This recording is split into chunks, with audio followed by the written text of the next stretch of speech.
नमस्कार। आज की इस क्लास में आप सभी का बहुत बहुत स्वागत करता हूँ, हृदय से अभिनंदन करता हूँ। साथियों, पिछली क्लास में हमने पढ़ा था कि संस्कृत व्याकरण के विकास में आचार्य पाणिनि ने क्या क्या योगदान दिया। हमने आचार्य पाणिनि के व्यक्तित्व और उसके कृतित्व अर्थात पाणिनि के जीवन परिचय और रचना परिचय के विषय में विस्तार पूर्वक जानकारियां प्राप्त की।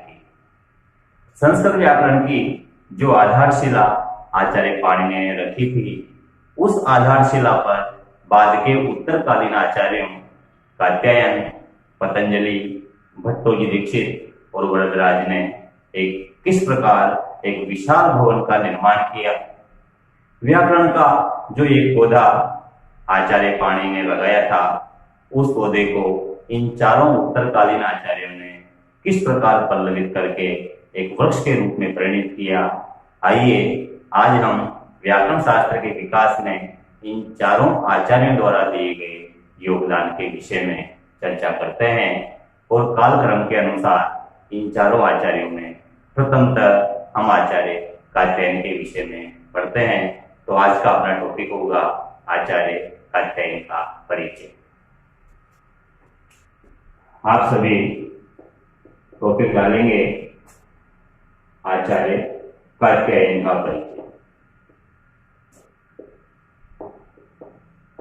आचार्य कात्यायन का व्याकरण शास्त्र के विकास में क्या क्या योगदान रहा, इनका जीवन परिचय और इनका रचना परिचय आज की अपनी कक्षा का मुख्य चर्चा का विषय होगा। सर्वप्रथम आचार्य कात्यायन का स्थिति काल हम निर्धारित करते हैं। आचार्य कात्यायन के स्थिति काल के निर्धारण में कोई विशेष समस्या नहीं है, क्योंकि आचार्य कात्यायन पाणिनि के समकालीन थे और पाणिनि के समकालीन होने के कारण जो स्थिति काल आचार्य पाणिनि का निर्धारित किया गया है, वो स्थिति काल आचार्य कात्यायन का होगा।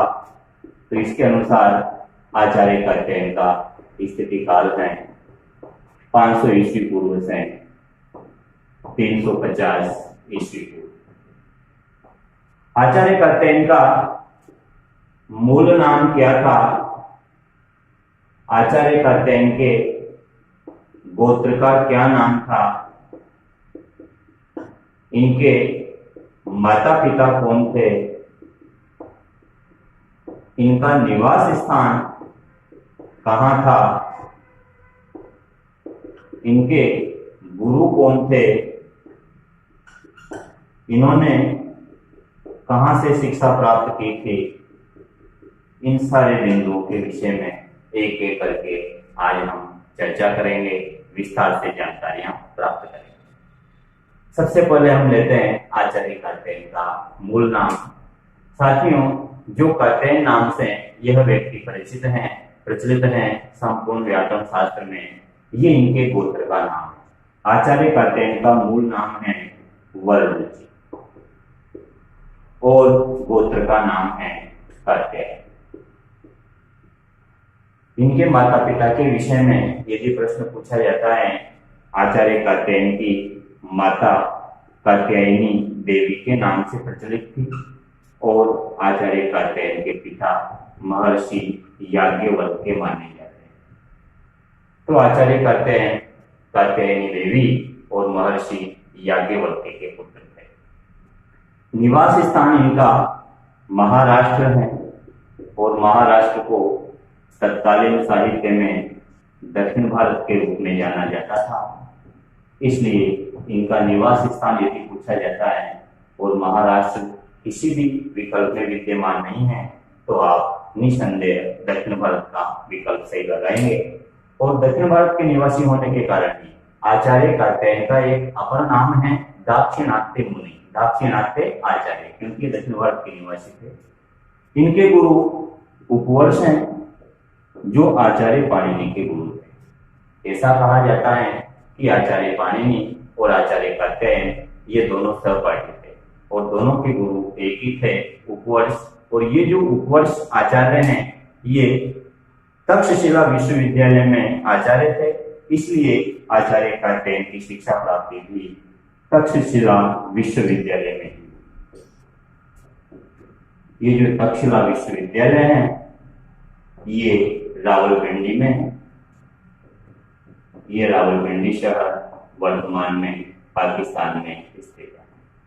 ये तो बात हुई आचार्य कात्यायन के माता पिता, निवास स्थान, गुरु, शिक्षा प्राप्ति, मूल नाम और इनके गोत्र नाम, स्थिति काल के संबंध में। एक आचार्य कात्यायन के कुछ अपर नाम प्रचलित हैं। आचार्य कात्यायन के अपर नाम, अन्य नाम जैसे पाणिनि के उपनाम हमने पिछली क्लास में पढ़े थे कि पाणिनि को प्रथम मुनि कहते हैं, शलातुर्य कहते हैं, दाक्षिपुत्र कहते हैं, सूत्रकार कहते हैं। उसी प्रकार आचार्य कात्यायन के भी कुछ अपर नाम प्रचलित हैं और इनके अपर नामों में सबसे प्रथम आता है द्वितीय मुनि। आचार्य कात्यायन द्वितीय मुनि के रूप में प्रसिद्ध है क्योंकि त्रिमुनि में इनको द्वितीय स्थान प्राप्त है। प्रथम मुनि है पाणिनि, द्वितीय मुनि है कात्यायन और तृतीय मुनि है पतंजलि। एक इन्हें दाक्षिणात्य आचार्य भी कहते हैं, जैसा कि हमने अभी चर्चा की थी।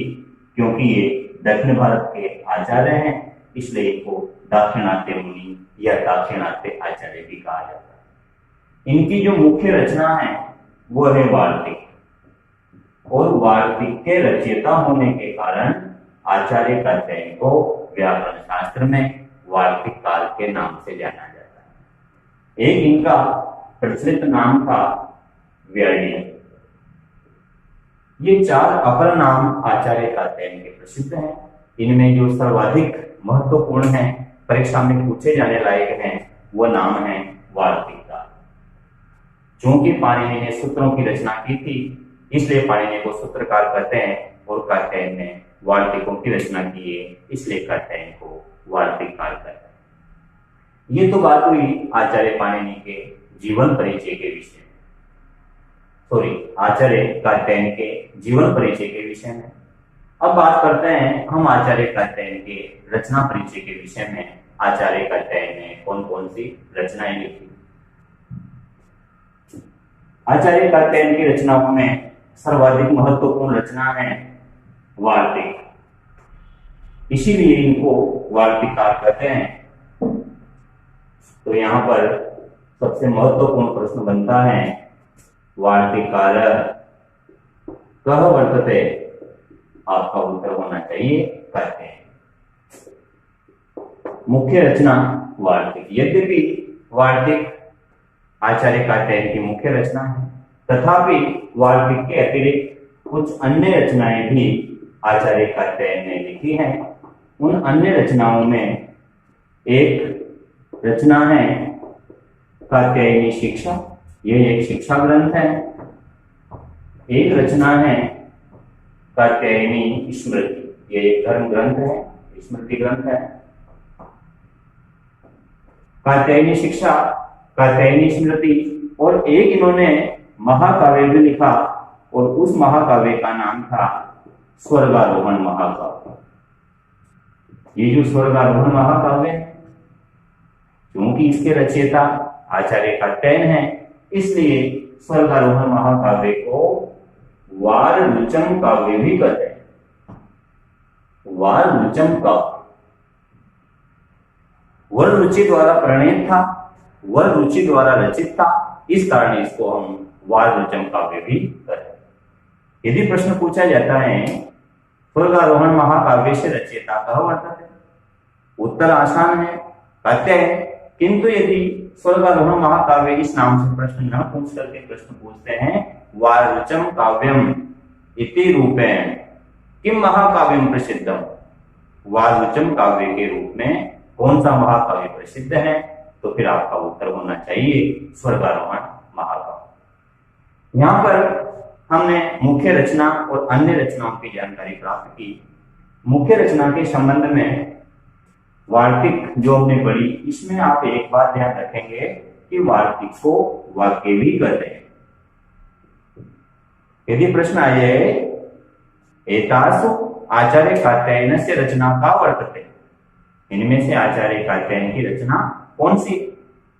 अब विकल्प में विद्यमान है सूत्राणि, वाक्यानि महाभाष्यम लघु सिद्धांत कौमुदी, वार्तिक विद्यमान नहीं है, तो ऐसी स्थिति में आप आंसर लगाओगे वाक्यानि, अर्थात वाक्य कोई वार्तिक है।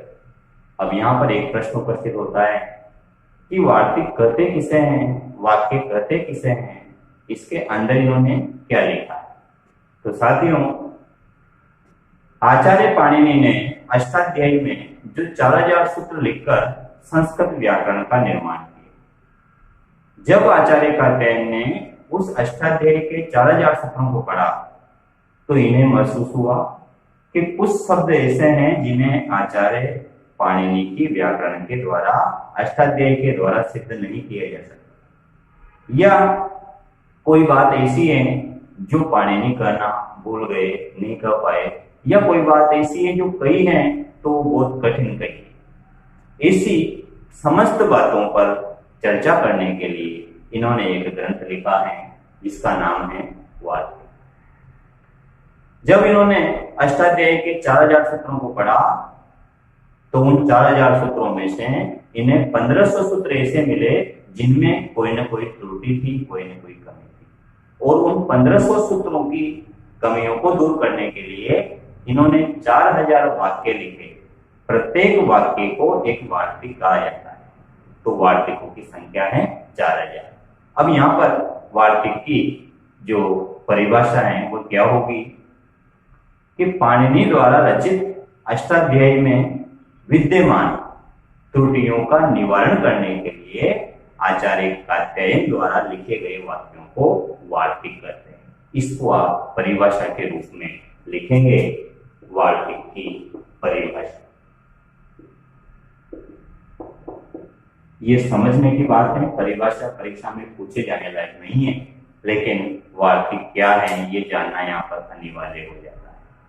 तो एक बार फिर मैं पुनः रिपीट कर रहा हूं, पाणिनि द्वारा रचित अष्टाध्यायी के सूत्रों में विद्यमान त्रुटियों का निवारण करने हेतु आचार्य कात्यायन द्वारा लिखे गए वाक्यों को वार्तिक कहते हैं। ये वार्तिक कितने हैं और इन वार्तिकों की संख्या क्या है, यदि संख्या पूछी जाए तो अभी अभी हमने चर्चा की थी कि आचार्य कात्यायन ने 1500 सूत्रों पर 4000 वार्तिकों की रचना की।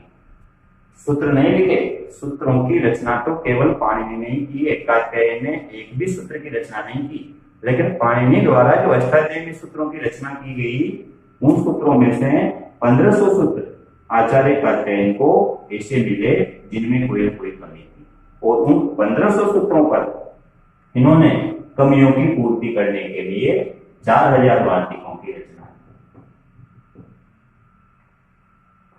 आचार्य कात्यायनेन कति वार्तिकानि रचितानि?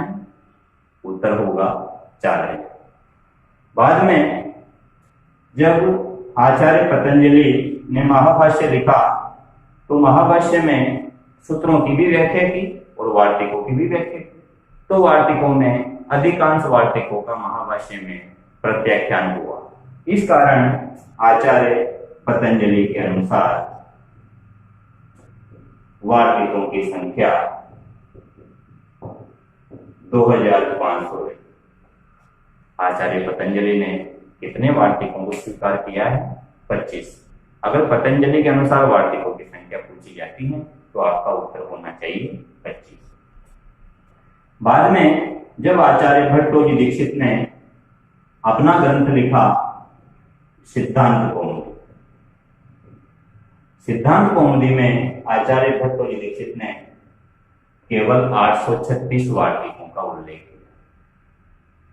अब यहां पर प्रश्न उपस्थित होता है कि यदि प्रश्न आ जाता है कि वार्तिका नाम संख्या का वर्तते, वार्तिकों की संख्या कितनी, और विकल्प में 4000 भी विद्यमान है, 2500 भी विद्यमान है, 836 भी विद्यमान है, तो हमारा उत्तर क्या होगा? यदि व्यक्तिशः पूछा जाता है आचार्य कात्यायनस्य अनुसारम कति वार्तिकानि, तो आंसर होगा 4000। पतंजलि अनुसारम या महाभाष्यानुसारम कति वार्तिकानि, 2500। भट्टोजी दीक्षित मतानुसारम या सिद्धांत कौमुदी अनुसारम वार्तिका कति सन्ति, आंसर होगा 836।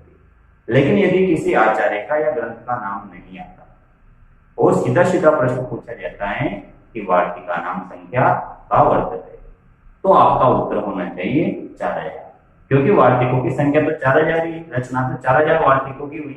अब किसी ने 2500 वार्तिक स्वीकार किए, किसी ने 836 वार्तिक स्वीकार किए, इससे कोई विशेष तात्पर्य नहीं है, ये व्यक्तिगत मत है। आचार्य कार्तिकेय ने तो 4000 वार्तिकों की रचना की। तो यहाँ पर ये संख्या की बात हुई और ये परिभाषा की बात हुई। इस प्रकार हमने ये आचार्य कार्तिकेय का परिचय पढ़ा। परिचय के संबंध में आप एक तो मुख्य रचना वार्तिक और वार्तिकों की संख्या विशेष रूप से याद रखना। जैसे हमने अष्टाध्यायी में पढ़ा था कि अष्टाध्यायी में सूत्र संख्या 4000 है, तो इसी प्रकार यहाँ भी ध्यान रखें कि वार्तिकों की संख्या भी 4000 है। अष्टाध्यायी में हमने एक चीज ये भी पढ़ी थी कि अष्टाध्यायी के 8 अध्याय में सबसे बड़ा अध्याय था षष्ठाध्याय, जिसमें 736 सूत्र थे, और सबसे छोटा अध्याय था द्वितीय अध्याय, जिसमें 268 सूत्र थे। ये बात भी आप विशेष रूप से ध्यान रखेंगे। ये हमने कार्तिकेय का परिचय पढ़ा। आचार्य कार्तिकेय के परिचय के बाद अब हम आगे बढ़ते हैं और त्रिमुनि में से जो अंतिम आचार्य हैं आचार्य पतंजलि, उस पतंजलि के विषय में परिचय प्राप्त करते हैं। तो आप सभी अगला टॉपिक डालेंगे आचार्य पतंजलि का परिचय। आचार्य पतंजलि की गणना संस्कृत व्याकरण के महानतम आचार्यों में होती है। संस्कृत व्याकरण के विकास में इनका साहित्यिक अवदान अविस्मरणीय है। पतंजलि के विषय में परीक्षा में क्या क्या प्रश्न पूछे जाते हैं, सबसे पहले उन बिंदुओं को हम लिख लें कहां से इस टॉपिक में से प्रश्न बनेंगे। सबसे पहले जो पतंजलि शब्द है, इस पतंजलि शब्द का संधि विच्छेद क्या होगा। आचार्य पतंजलि का स्थिति काल क्या है। आचार्य पतंजलि की माता कौन थी। पतंजलि का जन्म स्थान क्या रहा, इनका निवास स्थान क्या रहा है। आचार्य पतंजलि के आश्रयदाता कौन थे, इनके आश्रयदाता का उल्लेख साहित्य में कहां पर मिलता है। आचार्य पतंजलि की मुख्य रचना कौन सी है। इन सारे विषयों पर, सारे बिंदुओं पर हमें इस प्रकरण में चर्चा करनी। सबसे पहला बिंदु आता है संधि विच्छेद, जो बड़ा महत्वपूर्ण है परीक्षा की दृष्टि से। पतंजलि शब्द का संधि विच्छेद क्या होगा। पतत प्लस अंजलि बराबर पतंजलि।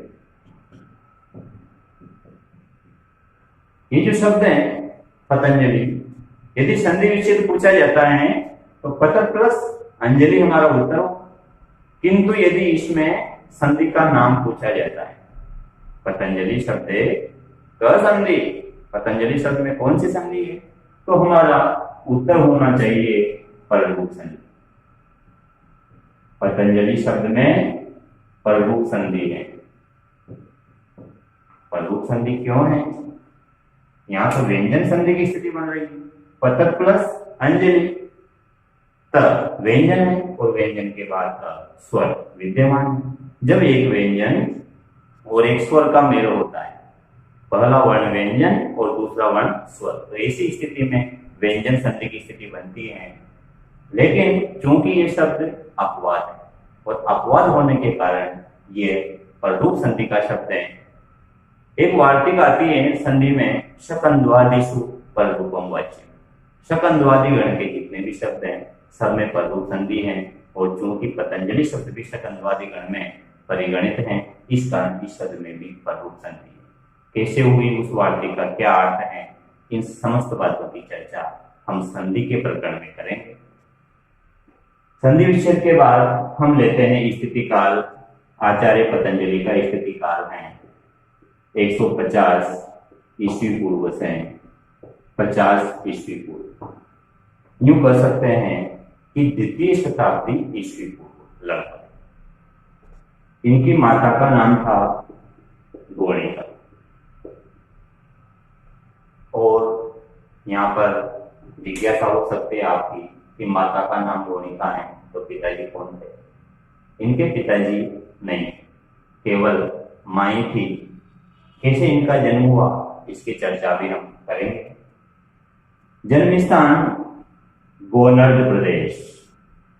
इनके गांव का नाम था गोनर्द।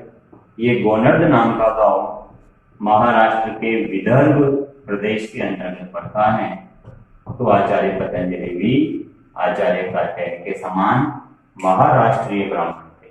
ये भी महाराष्ट्र के निवासी थे। गोनर्द इनका गांव था। और जिस तरह से आचार्य कात्यायन को दक्षिण भारत के निवासी होने के कारण हम दाक्षिणात्य मुनि कहते हैं, उसी प्रकार आचार्य पतंजलि को गोनर्द नामक गांव का निवासी होने के कारण गोनर्दी भी कहते। यद्यपि इनका जन्म स्थान गोनर्द प्रदेश रहा, लेकिन निवास स्थान गोनर्द नहीं था।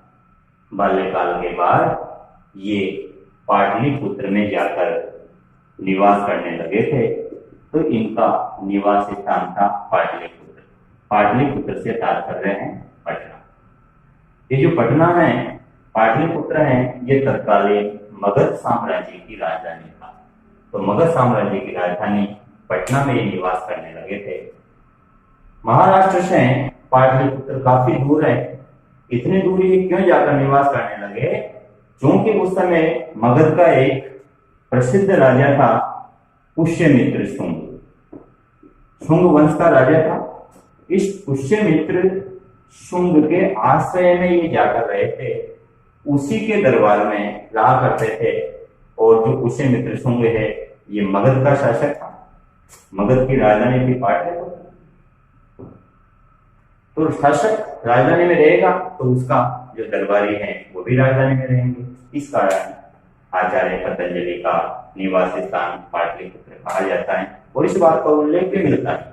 आचार्य पतंजलि ने जब महाभाष्य लिखा तो महाभाष्य में एक स्थान पर एक पंक्ति मिलती है, यह पुष्यमित्रम याजयामा। इसका अर्थ यह हुआ कि यहां पर हम इस समय यहां पर पुष्यमित्रम याजयामा, पुष्यमित्र के लिए यज्ञ कर रहे हैं। तो आचार्य पतंजलि ने पुष्यमित्र के लिए यज्ञ भी किया था।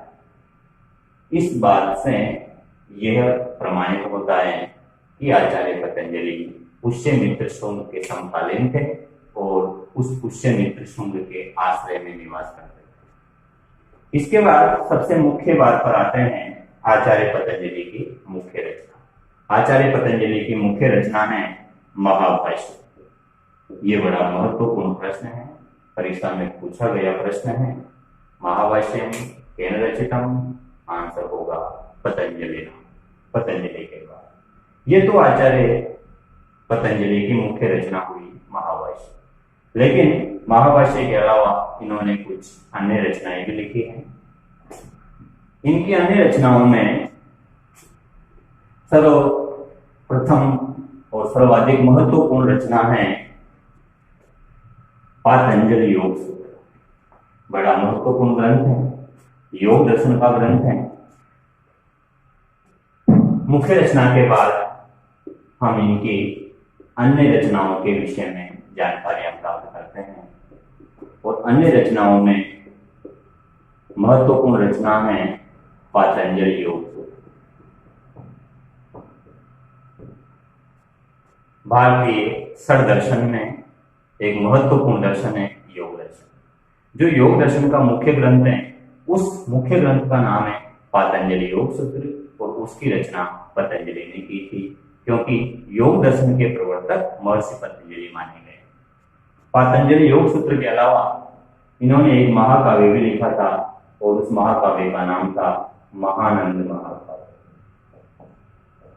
ये जो त्रिमुनि हुए, पाणिनि, कात्यायन और पतंजलि, इन तीनों आचार्यों ने व्याकरण की रचना तो की ही, व्याकरण के ग्रंथ तो लिखे ही सही, किंतु इन्होंने एक एक साहित्य की रचना भी नहीं की, एक एक महाकाव्य भी लिखा। आचार्य पाणिनि ने पाताल विजयम या जाम्बवती विजयम महाकाव्य लिखा था। आचार्य कात्यायन ने स्वर्गारोहण महाकाव्य की रचना की और आचार्य पतंजलि ने महानंद महाकाव्य लिखा। ये हुई अन्य रचनाएं। जो आचार्य पतंजलि की मुख्य रचना है महाभाष्य। जो महाभाष्य की रचना शैली है, उस महाभाष्य की शैली को कहा जाता है चूर्णक शैली।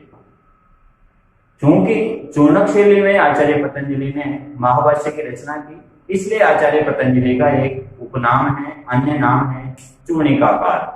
चूर्णक गद्य लिखा था इन्होंने, इसलिए इनको चूर्णिकाकार भी कहते हैं। जो महाभाष्य है, इस महाभाष्य में आहनिकों की संख्या कितनी? आहनिकों की संख्या से मतलब है महाभाष्य में कितने खंड हैं। जैसे महाकाव्य सर्गों में विभाजित होता है, नाटक अंकों में विभाजित होता है, उसी प्रकार जो महाभाष्य का विभाजन है वह आहनिक कहलाता है। महाभाष्य के जो अध्याय हैं, प्रत्येक अध्याय को संज्ञा दी गई है आहनिक की। तो यहाँ पर हम कह सकते हैं कि जो महाभाष्य का विभाजन है, वो महाभाष्य का विभाजन किस प्रकार किया गया, तो ध्यान रहे महाभाष्य का विभाजन आहनिकों में किया गया। आहनिक अर्थात अध्याय। और महाभाष्य में यदि आहनिकों की संख्या पूछी जाती है तो आपका उत्तर होना चाहिए 84 या 85। परीक्षा में जो भी इनमें से विकल्प विद्यमान हो वह आपको उत्तर लगाना है। कुछ जो संस्करण है उनमें 84 आहनिक मिलते हैं और कुछ संस्करणों में 85 आहनिक मिलते हैं। यदि दोनों एक ही विकल्प में विद्यमान हो, इस प्रकार जैसे 84 या 85, तो वो विकल्प आपको सही लगाना है। यहाँ पर जब हमने पढ़ लिया कि महाभाष्य का विभाजन आहनिकों में है और उसमें 84 या 85 आहनिक है, तो इन आहनिकों में जो प्रथम आहनिक है वो पूछा जाने लायक है परीक्षा में। तो प्रथम आहनिक का नाम हमें ध्यान रखना होगा, स्मरण रखना होगा। महाभाष्य का प्रथम आहनिक कहा जाता है पशपशानिक। ये प्रथम आहनिक का नाम है जो आपको स्मरण रखना है, पशपशानिक। महाभाष्य में अष्टाध्यायी की और वार्तिकों की व्याख्या करने के लिए आचार्य पतंजलि ने कुछ सूत्र लिखे हैं। और महाभाष्य की जो सूत्र संख्या है, यदि सूत्र संख्या के विषय में प्रश्न पूछा जाता है तो महाभाष्य की सूत्र संख्या के लिए आपको उत्तर लगाना है 1687। महाभाष्य कति सूत्राणि सन्ति? आंसर होगा 1687। तो महाभाष्य एक महत्वपूर्ण ग्रंथ है और महाभाष्य के विषय में आपको एक इसकी शैली याद रखनी है, एक इसमें आहनिकों की संख्या याद रखनी है, एक इसका प्रथम आहनिक याद रखना है और एक इसकी सूत्र संख्या याद रखनी है। इसके बाद हम चर्चा करते हैं आचार्य पतंजलि के अपर नामों की, आचार्य पतंजलि के अन्य नामों। अपर नाम तीनों ही आचार्यों के बड़े महत्वपूर्ण हैं, परीक्षा में पूछे जाने लायक हैं और आपको याद रखने ही है। अन्य नामों में सबसे महत्वपूर्ण नाम तृतीय मुनि, क्योंकि त्रिमुनि में कालक्रम के अनुसार इन्हें तृतीय स्थान प्राप्त है। प्रथम मुनि हुए पाणिनि, द्वितीय मुनि हुए कात्यायन और तृतीय मुनि हुए पतंजलि। इन्होंने माता गोणिका के गर्भ से जन्म लिया था, इसलिए आचार्य पतंजलि को हम गोणिका पुत्र के नाम से भी जानते हैं। इनकी माता का नाम था गोणिका, अभी हमने इसके जीवन परिचय में पढ़ा था। आचार्य पतंजलि का जो जन्म स्थान था वह था गोनर्द, और गोनर्द के निवासी होने के कारण इनको गोनर्दीय भी कहते हैं। इन्होंने महाभाष्य की रचना की थी और महाभाष्य की रचना करने के कारण इनको हम भाष्यकार के नाम से भी जानते हैं। एक इन्हें शेषावतार भी कहा जाता है, क्योंकि ये शेषनाग के अवतार माने जाते हैं। इनका जन्म नहीं हुआ था, अवतार हुआ था, और शेषनाग ने ही पतंजलि के रूप में अवतार लिया था, इसलिए इनको शेषावतार कहते हैं। एक इन्हें हम व्याकरण में सर्वाधिक प्रामाणिक आचार्य भी कहते हैं। आचार्य पतंजलि को व्याकरण शास्त्र में सर्वाधिक प्रामाणिक आचार्य के नाम से जाना जाता है। सर्वाधिक ऑथेंटिक आचार्य हैं, जिनकी बात पर, जिनके मत को हम तीनों आचार्यों में सर्वाधिक सत्य मानकर स्वीकार कर सकते हैं, प्रामाणिक मानकर स्वीकार कर सकते हैं। इन्हें शेषाही भी कहते हैं, शेषनाग के अवतार थे। इनको अहिपति भी कहते हैं, अहि का अर्थ है सर्प, शेषनाग, सांपों के स्वामी।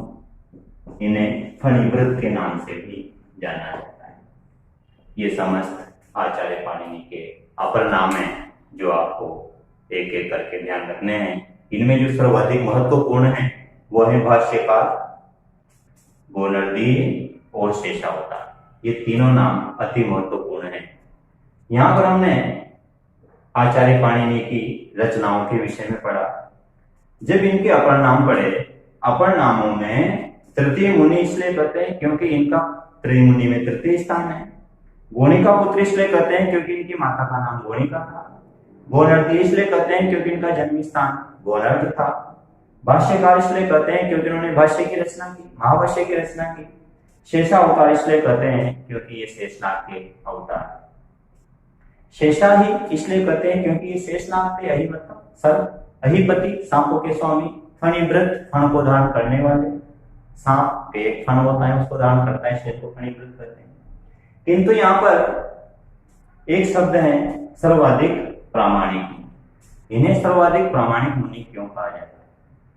सर्वाधिक प्रामाणिक तो पाणिनि होना चाहिए, जिसने ये संपूर्ण व्याकरण लिखी है, संपूर्ण व्याकरण की रचना की। यहां पर एक बात विशेष रूप से ध्यान देने योग्य है और जानने योग्य है कि ये जो तीनों आचार्य हैं, इन तीनों आचार्यों में किस आचार्य को सर्वाधिक प्रामाणिक मानते हैं और उसका नियम क्या है। यदि हम आचार्य पतंजलि को सर्वाधिक प्रामाणिक आचार्य मानते हैं तो क्यों मानते हैं, इसके पीछे क्या कारण है।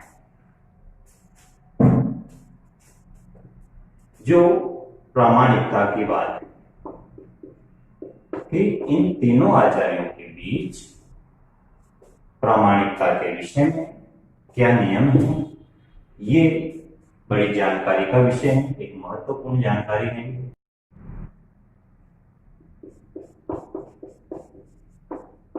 तो प्रामाणिकता के मापदंड क्या है? संस्कृत व्याकरण में एक नियम है,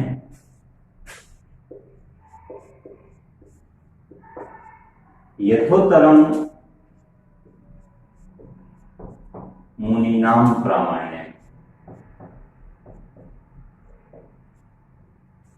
यथोत्तरम मुनीनाम प्रामाण्य, ये प्रामाणिकता के संबंध में निर्णय करने का व्याकरण का एक महत्वपूर्ण नियम है, एक महत्वपूर्ण प्रचलित सिद्धांत है। इसका अर्थ यह है कि मुनीनाम प्रामाण्य, जो मुनियों की प्रामाणिकता है, त्रिमुनि की जो प्रामाणिकता है वो यथोत्तर अर्थात उत्तरोत्तर रूप से है। उत्तरोत्तर प्रामाणिकता से तात्पर्य है कि पहले वाले मुनि की अपेक्षा बाद वाले मुनि का मत ज्यादा प्रामाणिक माना जाता है। कैसे? इसका तात्पर्य यह हुआ कि आचार्य पाणिनि की अपेक्षा कात्यायन का मत ज्यादा प्रामाणिक है और कात्यायन की अपेक्षा पतंजलि का मत ज्यादा प्रामाणिक है। इसी कारण पतंजलि को व्याकरण शास्त्र में सर्वाधिक प्रामाणिक मुनि कहा जाता है। ये तो बात हुई प्रामाणिकता की। अब जब इनको हमने शेषावतार कहा है, ये कहा है कि शेषनाग के अवतार थे और इनके मातों थी लेकिन पिताजी नहीं, पिता का इन्हें सौभाग्य नहीं मिला, तो इनका जन्म कैसे हुआ? इस विषय में एक किंवदंती बड़ी प्रचलित है संस्कृत साहित्य में। एक बार इनकी माता गोणिका तालाब में स्नान कर रही थी। कोई संतान नहीं थी। रोज तालाब में स्नान करने के बाद वो भगवान सूर्य को अर्घ्य देती थी, भगवान सूर्य को अंजलि से जल चढ़ाती थी। इस प्रकार ये प्रतिदिन का उसका नित्य कर्म था, भगवान सूर्य को जल चढ़ाना। उसकी पुत्र प्राप्ति की इच्छा थी और इसी पुत्र प्राप्ति की कामना से वो भगवान सूर्य की आराधना करती थी, उन्हें जल चढ़ाती। भगवान सूर्य प्रसन्न हुए और उसकी पूजा के स्वरूप, उसकी साधना के फलस्वरूप भगवान सूर्य ने उसकी अंजलि में ऊपर से एक सांप का छोटा सा बच्चा डाला। जैसे ही अंजलि में पानी भरा, गोणिका ने आंखें बंद थी। भगवान सूर्य ने ऊपर से जो सांप का बच्चा डाला वो सीधे उसकी अंजलि में आकर गिरा। माता गोणिका ने जब आंखें खोली और अंजलि में वो सांप का बच्चा खेलता हुआ, उछलता हुआ, तैरता हुआ पाया, तो माता गोणिका ने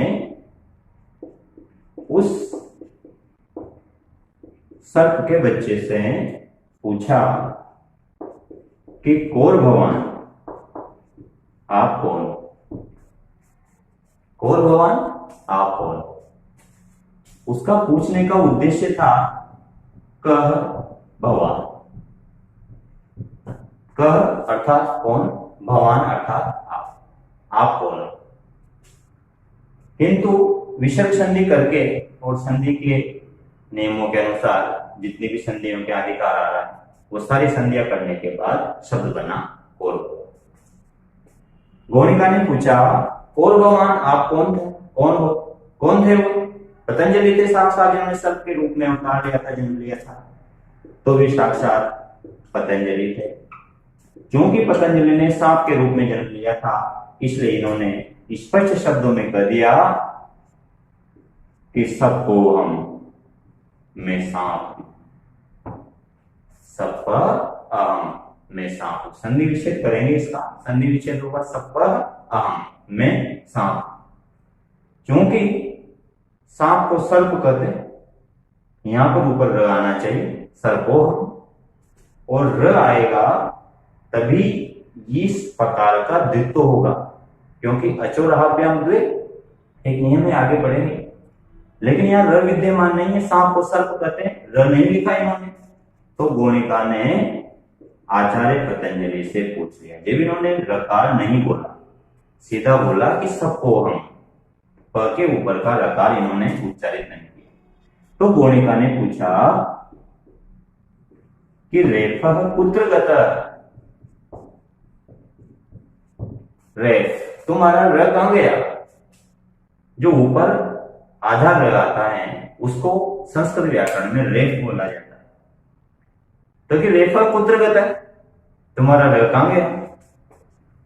आचार्य पतंजलि ने प्रत्युत्पन्न मति से उत्तर दिया कि त्वया अपहृत, आपने अपहरण कर लिया मेरे र का, आपने छीन लिया मेरा र। गोणिका ने कहा भाई मैंने कैसे छीन लिया तेरा र? मैंने अभी तेरे को टच ही नहीं किया, तेरे को आए हुए 2 मिनट हुए अभी, मैंने कैसे छीन लिया तेरा र?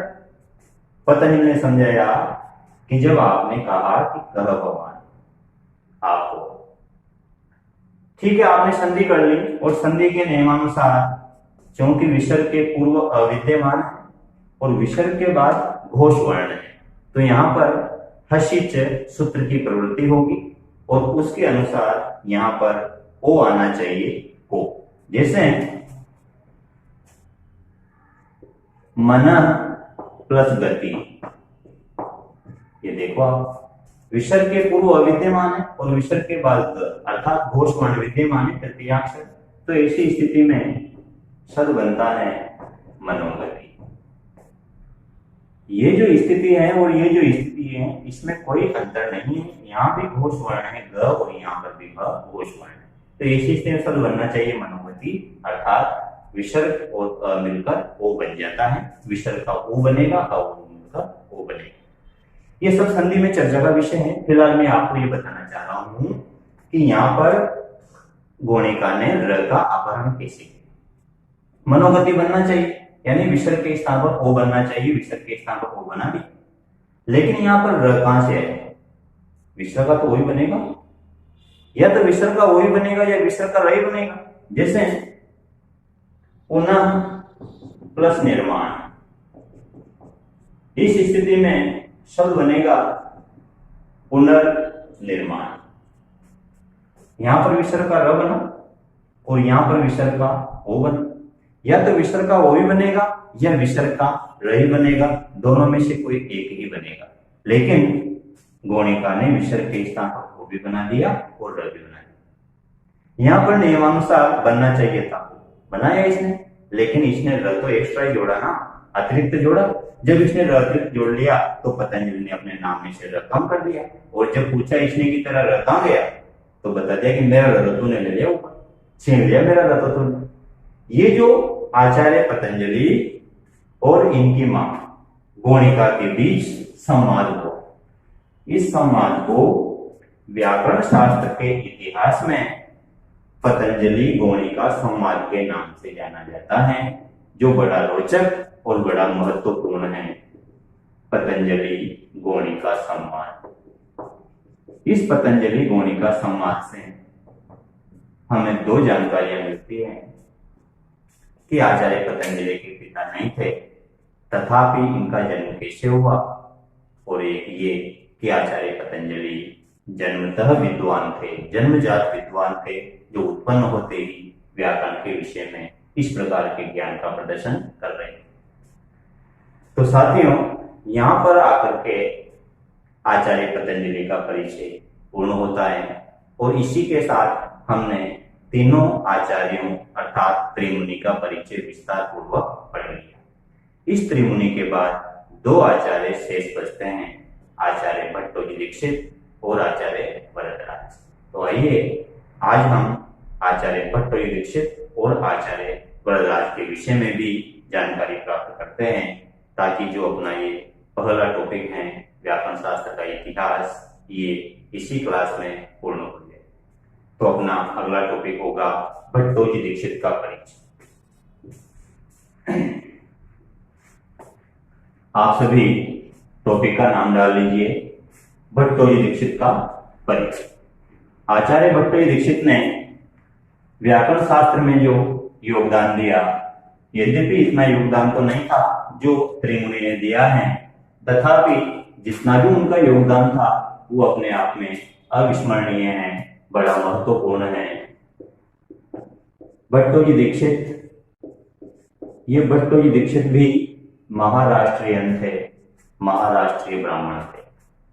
इनका यदि निवासी स्थान पूछा जाता है तो इनका निवासी स्थान भी महाराष्ट्र होगा। ध्यान रहे, आचार्य पाणिनि शलातुर के निवासी थे, और पाणिनि के बाद के जो चारों आचार्य हैं, चारों महाराष्ट्र के हैं। चारों का निवासी स्थान आप एक साथ याद रख लें, पाणिनि शलातुर के निवासी थे और बाकी चारों आचार्य महाराष्ट्र के अर्थात दक्षिण भारत के निवासी थे। एक तो इनका निवासी स्थान हमें याद रखना है, एक इनका स्थिति काल क्या रहा, एक इनके पिता का नाम क्या था, इनके गुरु का नाम क्या था, इनको किस अपर नाम से जाना जाता है, आचार्य भट्टोजी दीक्षित की मुख्य रचना कौन सी थी और इनकी अन्य रचना कौन सी है। इन सारे बिंदुओं की हमें एक एक करके जानकारी प्राप्त करनी है। ये सारे प्रश्न हैं और इनका उत्तर हमें खोजना है। निवासी स्थान महाराष्ट्र में निसंदेह। इनका स्थिति काल 1600 ईस्वी से 1650 ईस्वी। इसका अर्थ यह हुआ कि जो त्रिमुनि में अंतिम आचार्य थे पतंजलि, उसमें और भट्टोजी दीक्षित के स्थिति काल में लगभग 1800 साल का अंतर, अर्थात इस पूरे जो अंतराल में जो 1800 साल का अंतराल आया, इसमें व्याकरण शास्त्र का कोई विशेष विकास नहीं हुआ। इतने वर्षों बाद व्याकरण के विशेष विद्वान हुए भट्टोजी दीक्षित। भट्टोजी दीक्षित के पिता थे लक्ष्मीधर और इनके गुरु का नाम था शेष कृष्ण।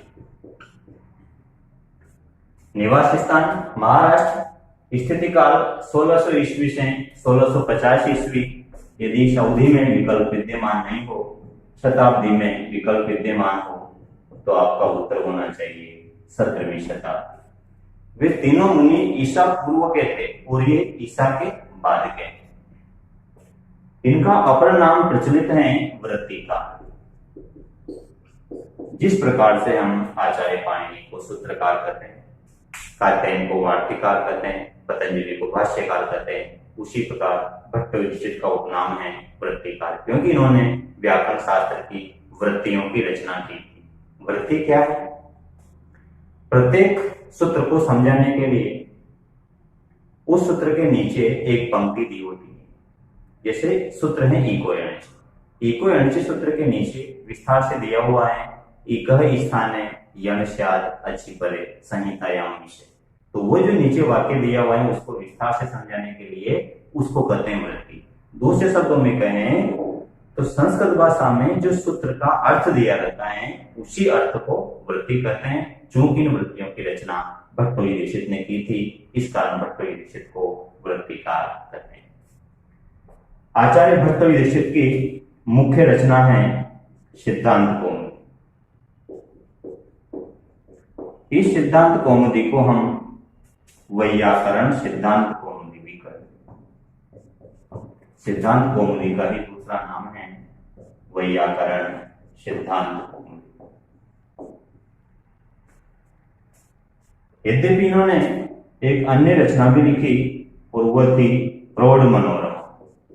ये भी बड़ी प्रसिद्ध रचना है इनकी।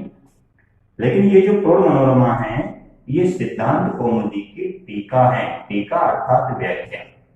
अपने ही ग्रंथ सिद्धांत कौमुदी की व्याख्या करने के लिए आचार्य भट्टोजी दीक्षित ने एक टीका ग्रंथ लिखा था और उस टीका ग्रंथ का नाम था प्रौढ़ मनोरमा। तो मुख्य रचना इनकी सिद्धांत कौमुदी और अन्य रचना प्रौढ़ मनोरमा। यहाँ पर एक बात और हमें जानना आवश्यक है कि जो इन्होंने ग्रंथ लिखा सिद्धांत कौमुदी, इस सिद्धांत कौमुदी की सूत्र संख्या कितनी है? सिद्धांत कौमुदी में इन्होंने कितने सूत्र लिखे हैं? क्योंकि पाणिनि की अष्टाध्यायी की सूत्र संख्या भी हमने जानी है, 4000 सूत्र है। वार्तिकों की संख्या भी जानी है जो कात्यायन द्वारा लिखित है, 4000 है। और पतंजलि की रचना महाभाष्य की सूत्र संख्या भी हमने पढ़ी है, 1687 है।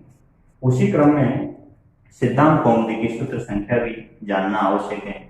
और ध्यान रहे सिद्धांत कौमुदी में कुल सूत्रों की संख्या थी 3975।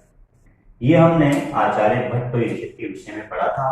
आचार्य भट्टोजी दीक्षित के विषय में ये सारे बिंदु और इनके ये सारे उत्तर आप इसी प्रकार से नोट करेंगे और इसी प्रकार से इनको याद रखेंगे, स्मरण रखेंगे। आचार्य भट्टोजी दीक्षित के बाद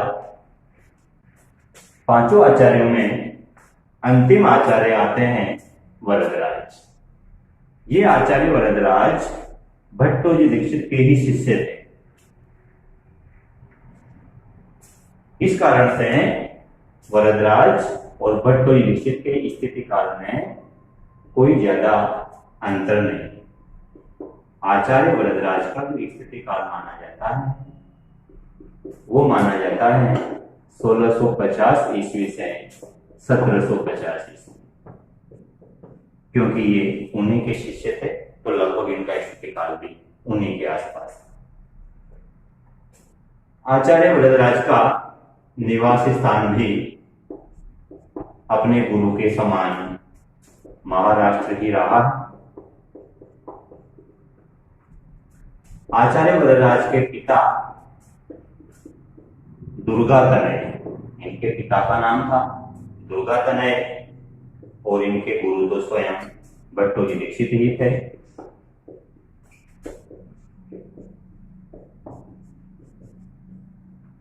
इनकी जो रचनाएं हैं आचार्य वरदराज की रचनाओं में सबसे महत्वपूर्ण रचना है लघु सिद्धांत कौमुदी, जो आज व्याकरण का सर्वाधिक प्रचलित ग्रंथ है।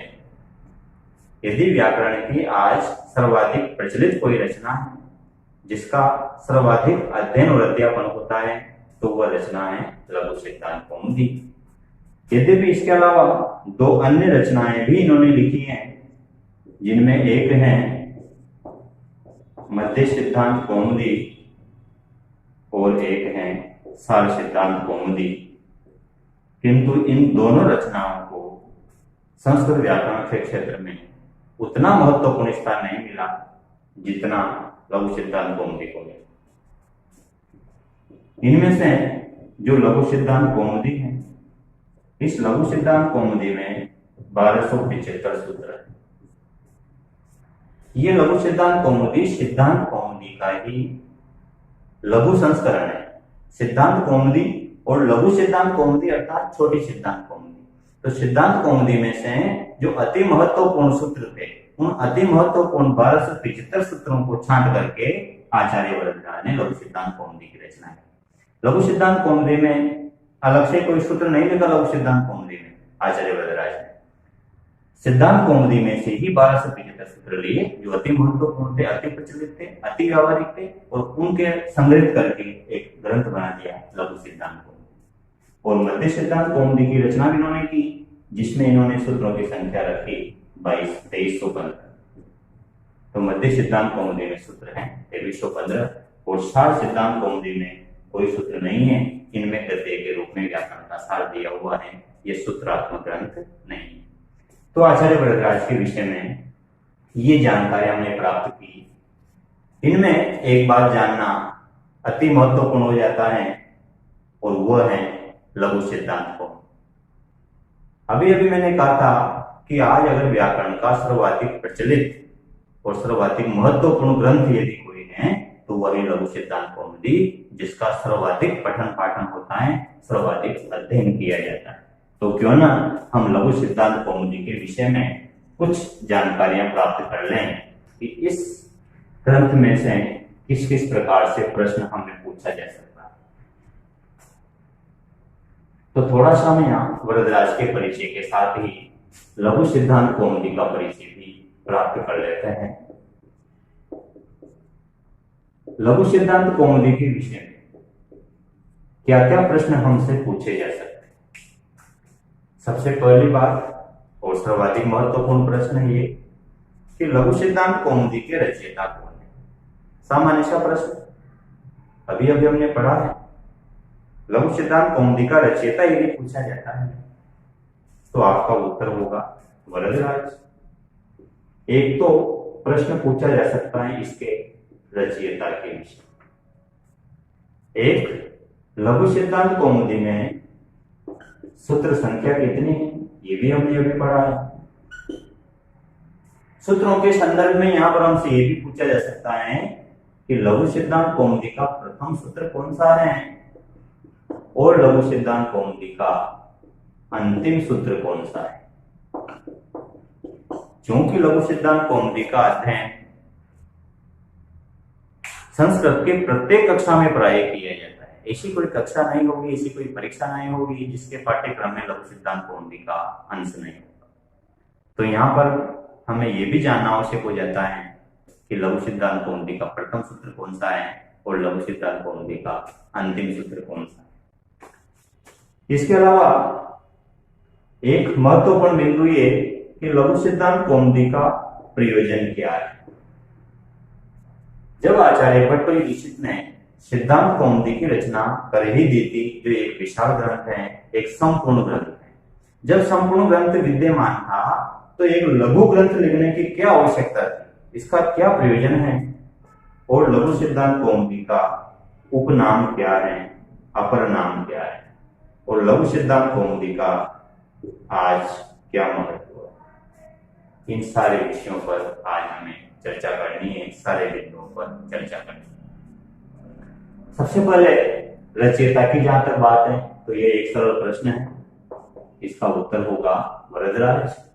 सूत्र संख्या भी अभी हमने पढ़ी है 1275। और लघु सिद्धांत कौमुदी के सूत्रों में जो प्रथम सूत्र है वो प्रथम सूत्र है हलंत्यम। आज जब हम लघु सिद्धांत कौमुदी पढ़ते हैं, लघु सिद्धांत कौमुदी का सबसे पहला प्रकरण आता है संज्ञा प्रकरण, और संज्ञा प्रकरण के 14 सूत्रों में जो सबसे प्रथम सूत्र है वह है हलंत्यम। लघु सिद्धांत कौमुदी का अंतिम सूत्र, जब हम लघु सिद्धांत कौमुदी को पूरी पढ़ लेते हैं तो इसका अंतिम जो प्रकरण है वह है स्त्री प्रकरण, स्त्री प्रत्यय। और स्त्री प्रत्यय में जो अंतिम सूत्र है वह है यूनस्ती, जो ती प्रत्यय करता है। तो प्रथम सूत्र हलंत्यम और अंतिम सूत्र यूनस्ती। प्रयोजन ये बड़ा महत्वपूर्ण है। लघु सिद्धांत कौमुदी का प्रयोजन है पाणिनीय व्याकरण में प्रवेश करना। आज जो हम व्याकरण पढ़ रहे हैं ये संपूर्ण व्याकरण पाणिनीय व्याकरण है। व्याकरण की दो ही धाराएं थी, दो ही परंपराएं थी, ऐन्द्रीय व्याकरण और पाणिनीय व्याकरण। ये पाणिनीय व्याकरण है, चाहे भट्टो दीक्षित की सिद्धांत कौमुदी हो, चाहे पतंजलि का महाभाष्य हो, चाहे कात्यायन की वार्तिक हो, जितने भी ग्रंथ हैं ये सब पाणिनीय व्याकरण की परंपरा में ही गिने जाते हैं। तो ये जो पाणिनीय व्याकरण है लौकिक व्याकरण है। अगर हमें इस लौकिक व्याकरण में प्रवेश करना है, यदि लौकिक व्याकरण पढ़नी है तो हमें सबसे पहले लघु सिद्धांत कौमुदी पढ़नी होगी, क्योंकि लघु सिद्धांत कौमुदी का प्रयोजन है पाणिनीय व्याकरण में प्रवेश करना। पाणिनीय व्याकरण विशाल है। अगर हम इस विशाल व्याकरण को पढ़ना चाहते हैं तो हमें शुरुआत कहां से करनी होगी? शुरुआत करनी होगी लघु सिद्धांत कौमुदी से, ताकि हमें आसानी से व्याकरण में प्रवेश मिल जाए, क्योंकि ये सरल ग्रंथ है। इसलिए क्योंकि लघु सिद्धांत कौमुदी का प्रयोजन पाणिनीय व्याकरण में प्रवेश करना है, इस कारण लघु सिद्धांत कौमुदी का एक उपनाम प्रचलित है और लघु सिद्धांत कौमुदी को हम पाणिनीय व्याकरण की प्रवेशिका कहते हैं। क्योंकि लघु सिद्धांत कौमुदी हमें पाणिनीय व्याकरण में प्रवेश कराती है, इस कारण इसे हम पाणिनीय व्याकरण की प्रवेशिका कहते हैं। ये बड़ा इंपॉर्टेंट है। पाणिनीय व्याकरण से प्रवेशिका रूपेण कः ग्रंथः प्रसिद्धो वर्तते? उत्तर होगा लघु सिद्धांत कौमुदी। लघु सिद्धांत कौमुद्याः प्रयोजनं किम्? आंसर होगा पाणिनीय व्याकरण प्रवेश। अब यहां पर ये जो बात हमने लिखी कि लघु सिद्धांत कौमुदी का प्रयोजन पाणिनीय व्याकरण में प्रवेश करना है, इसके पीछे क्या प्रमाण है, कहां लिखा हुआ है ये? तो ध्यान रहे, लघु सिद्धांत कौमुदी का जो मंगलाचरण, उस मंगलाचरण में इसका प्रयोजन स्पष्टतः दिया हुआ है। मंगलाचरण क्या होता है? किसी भी ग्रंथ का जब हम प्रारंभ करते हैं तो उस ग्रंथ की निर्विघ्न समाप्ति के लिए सर्वप्रथम इष्ट देव का स्मरण करते हैं, ईश्वर का स्मरण करते हैं, उसे मंगलाचरण करते हैं, ताकि उस ग्रंथ के लेखन में कोई बाधा नहीं है। लघु सिद्धांत कौमुदी का जो मंगलाचरण है वो देखें आप। इसके मंगलाचरण में लिखा है कि नत्वा सरस्वतीं देवी, नत्वा सरस्वतीं देवी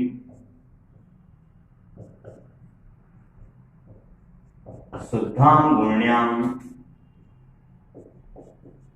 करोम्यहम्।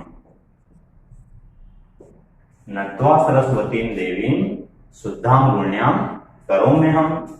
फिर आगे लिखा है पाणिनीय प्रवेशाय, पाणिनीय प्रवेशाय लघु सिद्धांत कौमुदी। ये मंगलाचरण है, मंगल श्लोक है।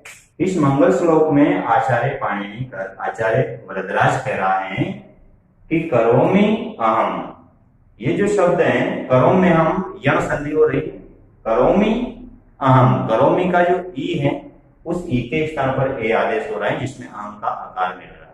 करोमि अहम, अहम का अर्थ होगा मैं करोमि करता हूं, रचना करता हूं। मैं कौन?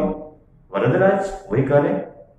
अहम मैं वरदराज, शुद्धां गुण्यां सरस्वतीम देवीम नत्वा, शुद्धाम गुण्याम, शुद्ध गुणों वाली, सरस्वतीम देवीम, देवी सरस्वती को नत्वा, प्रणाम करके, मैं वरदराज शुद्ध गुणों वाली देवी सरस्वती को प्रणाम करके पाणिनीय प्रवेशाय, पाणिनीय व्याकरण में प्रवेश करने के लिए लघु सिद्धांत कौमुदीम करोमि, लघु सिद्धांत कौमुदी की रचना करता हूं। किस लिए करता हूं लघु सिद्धांत कौमुदी की रचना?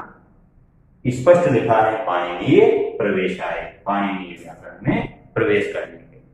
तो जब आचार्य वरदराज ने मंगलाचरण में अपने इष्ट देवी सरस्वती का स्मरण किया, तो साथ ही मंगलाचरण में इस ग्रंथ के लेखन का प्रयोजन भी बता दिया कि मैं इस ग्रंथ का लेखन क्यों कर रहा हूं, इस ग्रंथ की रचना क्यों कर रहा हूं। स्पष्ट लिख दिया कि पाणिनीय प्रवेश, पाणिनीय व्याकरण में प्रवेश करने के लिए मैं लघु सिद्धांत कौमुदी की रचना करता हूं, इसीलिए लघु सिद्धांत कौमुदी को पाणिनीय व्याकरण की प्रवेशिका कहते हैं।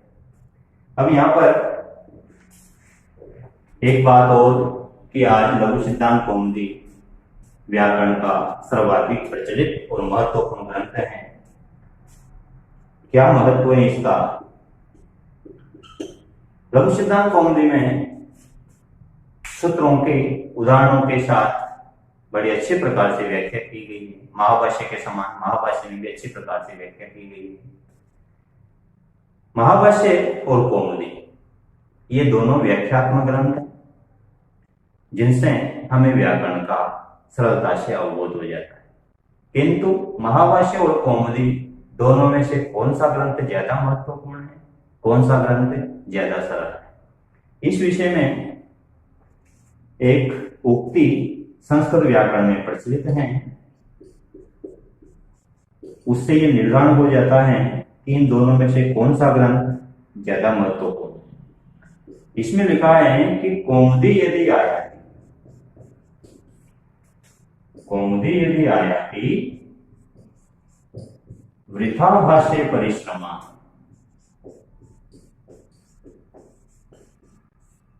कौमुदी यदि आयाति वृथा भाष्ये परिश्रमा, और आगे लिखा है कौमुदी यदि न आयाति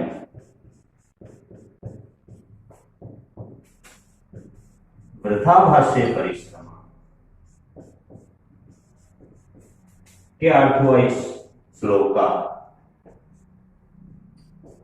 इसमें लिखा है कौमुदी यदि आयाति, यदि आपको कौमुदी समझ में आती, कौमुदी आपको स्मरण है, कौमुदी आपको याद है, आपने कौमुदी को अच्छी प्रकार से समझ लिया, तो फिर भाष्य महाभाष्य में परिश्रम वृथा, परिश्रम करना व्यर्थ है, कोई आवश्यकता नहीं है महाभाष्य पढ़ने की। कौमुदी यदि आपने सीख ली तो महाभाष्य पढ़ने की कोई आवश्यकता नहीं है, महाभाष्य में परिश्रम करना वृथा व्यर्थ है। लेकिन कौमुदी यदि ना आती, यदि आपको कौमुदी समझ में नहीं आती, तब भी भाष्य परिश्रम वृथा, तब भी महाभाष्य में परिश्रम करना व्यर्थ है। ऐसा क्यों? अगर कौमुदी समझ में नहीं आती है तब तो महाभाष्य पढ़ना होगा, लेकिन नहीं, ऐसा नहीं है। अगर कौमुदी आती है तो महाभाष्य पढ़ने की आवश्यकता नहीं है, क्योंकि कौमुदी में आपको सब कुछ स्पष्ट मिल जाएगा, महाभाष्य में इसके अलावा आपको कुछ ऐसा विशेष नहीं मिलेगा। किंतु यदि कौमुदी समझ में नहीं आती तब भी महाभाष्य में परिश्रम करना व्यर्थ है, क्योंकि जब आपके कौमुदी ही समझ में नहीं आती है तो फिर महाभाष्य कहां से समझ में आएगा? महाभाष्य की अपेक्षा कौमुदी काफी हद तक एक सरल ग्रंथ है। इसका तात्पर्य ये हुआ कि आपके समझ में आए या नहीं आए, आपको तो कौमुदी पढ़नी। ये जो उक्ति है, ये उक्ति महाभाष्य की अपेक्षा कौमुदी के महत्व को चरितार्थ करती। तो साथियों, ये था वरदराज का परिचय और ये था लघु सिद्धांत कौमुदी का परिचय। और इसी के साथ जो अपना व्याकरण शास्त्र का विकास ये टॉपिक था, ये यहीं पर पूर्ण होता है। यहाँ पर इस संपूर्ण टॉपिक का यदि सार देखा जाए, जो हमने पिछली 4 क्लास में ये पूरा टॉपिक पढ़ा है, इसको अगर हम 5 मिनट में याद करें, इसमें से सारभूत जानकारी तो वो क्या होगी, तो 5 मिनट में आपके ओर लूंगा और ये जो टॉपिक है इसका सार हम पढ़ते हैं, सीखने का प्रयास करते हैं। जो व्याकरण शास्त्र के 5 आचार्य हुए। यद्यपि हमने विस्तार से इन 5 आचार्यों को पढ़ा, फिर भी परीक्षा की दृष्टि से हम संक्षिप्त में इन 5 आचार्यों को पढ़ते हैं। जैसे प्रथम आचार्य हैं पाणिनि। आचार्य पाणिनि के क्या क्या उपनाम हैं, क्या क्या अपर नाम हैं, अन्य नाम हैं। आचार्य पाणिनि को कहते हैं सूत्रकार, ये बड़ा इंपॉर्टेंट नाम है। एक इनको कहते हैं शलाधुरी, ये भी इनका महत्वपूर्ण नाम है। एक इनको कहते हैं दाक्षीपुत्र, एक कहते हैं आदि आचार्य, प्रथम मुनि। ये आचार्य पाणिनि के कुछ उपनाम हैं। एक इनकी मुख्य रचना, आचार्य पाणिनि की मुख्य रचना है अष्टाध्यायी, और एक बिंदु है उस रचना की सूत्र संख्या। अष्टाध्यायी में कितने सूत्र हैं? 4 हैं। तो एक तो आचार्य, उसके अपर नाम, उसकी सूत्र संख्या, ये 5 बिंदु, 4 बिंदु बड़े महत्वपूर्ण हैं। इसके बाद दूसरे आचार्य आते हैं अपने कात्यायन।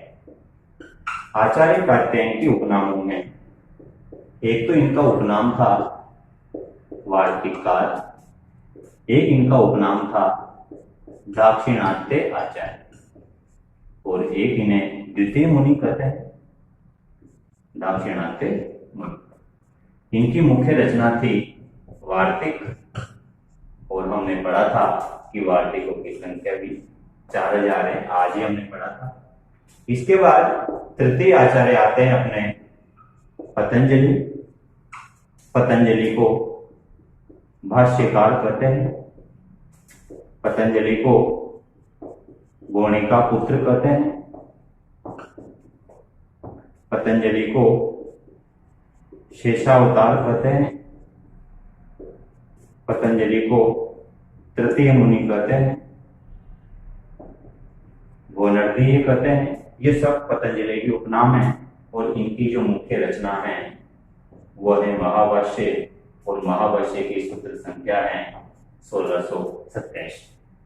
इसके बाद चौथे आचार्य आते हैं भट्टोजी दीक्षित। जो आचार्य भट्टोजी दीक्षित हैं, इनका उपनाम है वृत्तिकार। इन्होंने ग्रंथ लिखा सिद्धांत कौमुदी, और सिद्धांत कौमुदी की सूत्र संख्या थी 3975। और अंतिम आचार्य हुए अपने वरदराज। आचार्य वरदराज को हम लघु सिद्धांत कौमुदीकार कह सकते हैं, क्योंकि इन्होंने लघु सिद्धांत कौमुदी की रचना की थी। और इनकी जो प्रसिद्ध रचना है वह है लघु सिद्धांत कौमुदी, और लघु सिद्धांत कौमुदी की सूत्र संख्या है 1275। ये जो 5 आचार्य हुए, ये इन 5 आचार्यों का सार है, जिसे परीक्षा की दृष्टि से हम मोटा मोटा याद रख सकते हैं। यदि सबसे ज्यादा प्रश्न आने की संभावनाएं इस पूरे टॉपिक में से हैं, तो वह संभावना यहाँ पर अपने पूर्ण हो सकती है। इसमें सारा सार आ गया, जो जो महत्वपूर्ण बातें थी 5 आचार्य। तो इस टेबल को आप बिल्कुल अच्छी प्रकार से, बिल्कुल इसी तरह से याद कर लेंगे। किस आचार्य ने कौन सा ग्रंथ लिखा, किस आचार्य के क्या क्या उपनाम हैं, और जो इन्होंने मुख्य ग्रंथ लिखा उस मुख्य ग्रंथ में कितने कितने सूत्र हैं, ये सारी जानकारियां आप इस टेबल से प्राप्त कर सकते हैं। सार के रूप में आप इसको ले सकते हैं। तो साथियों, ये था अपना पहला टॉपिक, व्याकरण शास्त्र का इतिहास। हमने इसके परीक्षा की दृष्टि से प्रत्येक बिंदु पर चर्चा की। हो सकता है कि इसके विषय में कुछ और भी जानकारियां हो, उन जानकारियों के विषय में मुझे भी जानकारी नहीं हो, क्योंकि मैं संस्कृत व्याकरण का बड़ा विद्वान नहीं हूं, प्रकांड विद्वान नहीं। न तो मैं संस्कृत व्याकरण का विद्वान हूं और न मैं संस्कृत व्याकरण का विद्वान बनना चाहता हूं, और न ही मैं आपको विद्वान बनाना चाहता हूं। साथियों, मैं विद्वान नहीं हूं, लेकिन मैं विश्वास के साथ कह सकता हूं कि मैं एक अच्छा और एक सफल परीक्षार्थी हूं, और मैं आपको भी सफल परीक्षार्थी बनाना चाहता हूं। मित्रों, एक विद्वान बनने की अपेक्षा परीक्षार्थी बनना मुझे लगता है कहीं ज्यादा कठिन है। एक विद्वान अपनी रुचि के अनुसार विषय का चुनाव करता है और अपनी रुचि के विषय में गहन अध्ययन करता हुआ महारथ प्राप्त करता है। जो परीक्षार्थी होता है, उस परीक्षार्थी को न केवल अपने रुचि के विषय पढ़ने पड़ते हैं, अपितु जिन विषयों में उनकी रुचि नहीं है वे अरुचिपूर्ण विषय भी उसे पढ़ने पड़ते हैं, जो उसके पाठ्यक्रम में निर्धारित होते हैं। वे विषय चाहे उसकी रुचि के हो चाहे अरुचि के हो, वे सारे विषय उन्हें गहनता से पढ़ने पड़ते हैं, उनका अध्ययन करना पड़ता है। इसलिए एक सफल और अच्छा परीक्षार्थी होना एक अच्छे विद्वान की अपेक्षा ज्यादा कठिन है। परीक्षार्थी होना एक कठोर साधना के समान है। परीक्षार्थी होना एक तप है, और इस तप और इस साधना के पथ पर अथक और निरंतर चलकर ही एक व्यक्ति लक्ष्य को प्राप्त करता है। उसके जीवन में अनेक समस्याएं आती हैं, आर्थिक समस्याएं भी आती हैं, शिक्षण की समस्याएं भी आती हैं, पढ़ते समय अनेक शंकाएं भी मस्तिष्क में उपस्थित होती हैं, लेकिन इन समस्त बाधाओं को पार करता हुआ वह साधक अपने लक्ष्य को प्राप्त करता है। जिसने एक बार अपने लक्ष्य को प्राप्त करने के लिए दृढ़ निश्चय कर लिया, उस परीक्षार्थी, उस साधक के जीवन में भले ही कितनी ही समस्या आए, लेकिन प्रत्येक समस्या का समाधान ढूंढता हुआ वो अपने लक्ष्य को निश्चित रूप से प्राप्त कर लेता है। दृढ़ इच्छा शक्ति में वह ताकत है कि कोई भी बाधा उसके रास्ते को नहीं रोक सकती। इस विषय पे कुमार संभव में कहा है कि कह ईप्सितार्थ स्थिर निश्चय मना पयश्च निम्नाभिमुखम प्रतिपयेत्। जिसने अपने इच्छित लक्ष्य के प्रति दृढ़ निश्चय कर लिया, ऐसे हृदय को, ऐसे मन वाले व्यक्ति को नीचे की ओर बहती हुई नदी के समान कोई रोककर वापस नहीं भेज सकता, उसकी दिशा कोई नहीं बदल सकता। जिस प्रकार ऊपर से नीचे की ओर बहने वाली नदी वापस नहीं मोड़ी जा सकती, उसी प्रकार जिसने दृढ़ निश्चय कर लिया, ऐसे परीक्षार्थी को अपने लक्ष्य से विमुख होने से संसार की कोई भी शक्ति नहीं रोक सकती। रही बात समस्याओं की, तो समस्याएं तो प्रत्येक व्यक्ति के जीवन में आती है। अब ये हमें तय करना है कि हम उन समस्याओं के समाधान के लिए विकल्प तलाशें या उस समस्या से दूर भागने के लिए बहाने खोजें। जिस व्यक्ति को काम करना ही होता है, लक्ष्य की प्राप्ति करनी होती है, उस व्यक्ति के पास, उस कर्मठ, परिश्रमी और साहसी व्यक्ति के पास उस समस्या का समाधान करने के लिए 17 विकल्प विद्यमान होते हैं। और जो कायर, बुजदिल और आलसी लोग होते हैं, उनके पास उस समस्या से बचने के 17 बहाने होते हैं। हमें समस्या से बचना नहीं है, हमें प्रत्येक समस्या का समाधान निकालना है और परिस्थितियों का रोना नहीं रोना है। परिस्थितियों का रोना कायर लोग रोते हैं। अंग्रेजी साहित्य की एक पंक्ति मुझे याद आ रही है कि who best bear his mild yoke they serve him best. जो विधाता द्वारा, जो ईश्वर द्वारा दी हुई परिस्थितियों को सहर्ष स्वीकार करते हैं, उसके प्रति कोई शिकायत व्यक्त नहीं करते, वे ही वास्तव में सच्चे ईश्वर के सच्चे भक्त होते हैं। और जो समस्या का सदैव रोना रोते रहते हैं, वह व्यक्ति कभी भी जीवन में आगे नहीं बढ़ पाते, कभी भी लक्ष्य को प्राप्त नहीं कर पाते। किसकी सहायता के लिए, किसकी सहायता की आशा में हम बैठे हुए हैं कि कोई दिव्य शक्ति आएगी, हमारी सहायता करेगी और हमें इस समस्या से मुक्ति दिलाएगी। कोई दिव्य शक्ति नहीं आएगी। हमने मनुष्य जीवन लिया है तो सारी समस्याओं को हमें ही पार करना है। न महान इच्छति भूतिम अन्यतः, किरातार्जुनीय में स्पष्ट लिखा है, न महान इच्छति भूतिम अन्यतः। कोई भी महान व्यक्ति कभी अन्य से सहायता की अपेक्षा नहीं करता। महान व्यक्ति वो है जो भी करता है अपने दम पर करता है, अपनी शक्ति पर विश्वास रखकर करता है, वह किसी अन्य से सहायता की अपेक्षा में नहीं बैठा रहता। आत्मदीपो भव, हमें स्वयं को ही अपना दीपक बनना होगा। कोई ज्योति आकर हमें प्रकाशित नहीं करेगी। आत्मदीपो भव, हमें स्वयं ही प्रकाशित होना है और उस प्रकाश में हमारे रास्ते को प्रकाशित करना है और उस प्रकाशित राह में हमें आगे बढ़ते हुए लक्ष्य को प्राप्त करना है। इसलिए साथियों, एक सच्चा परीक्षार्थी बने, कठोर साधना करें, निश्चित रूप से आपको लक्ष्य की प्राप्ति होगी। मेरी शुभकामनाएं और मेरी हृदय के अंतरतम तल से आपके प्रति संवेदनाएं सदैव साथ रहेगी।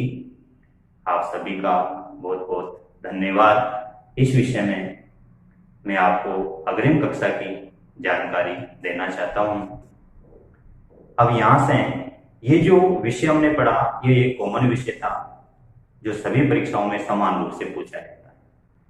अब आगे का जो अपना विषय होगा वह होगा संस्कृत वर्णमाला का परिचय, संस्कृत का वर्ण विचार। यहां से हम इस कक्षा को तृतीय श्रेणी शिक्षक भर्ती परीक्षा की तरफ अर्थात रीट की तरफ मोड़ेंगे, क्योंकि अब सबसे पहले रीट भर्ती परीक्षा का आयोजन होना है तो रीट के विद्यार्थियों को विशेष लाभ हो। इस कारण अब इस कक्षा का जो स्तर होगा वह रीट के लेवल के अनुसार होगा। तो जितने भी परीक्षार्थी रीट की तैयारी कर रहे हैं वो अगली कक्षा को आवश्यक रूप से देखें। अगली कक्षा का जो स्तर है वह रीट के अनुसार ही होगा। आप सभी मुझसे जुड़े और आपने बड़े तन्मयता से और शांति से ये जो क्लास है वो पढ़ी, इसके लिए आप सभी का बहुत बहुत धन्यवाद। जय श्री राम।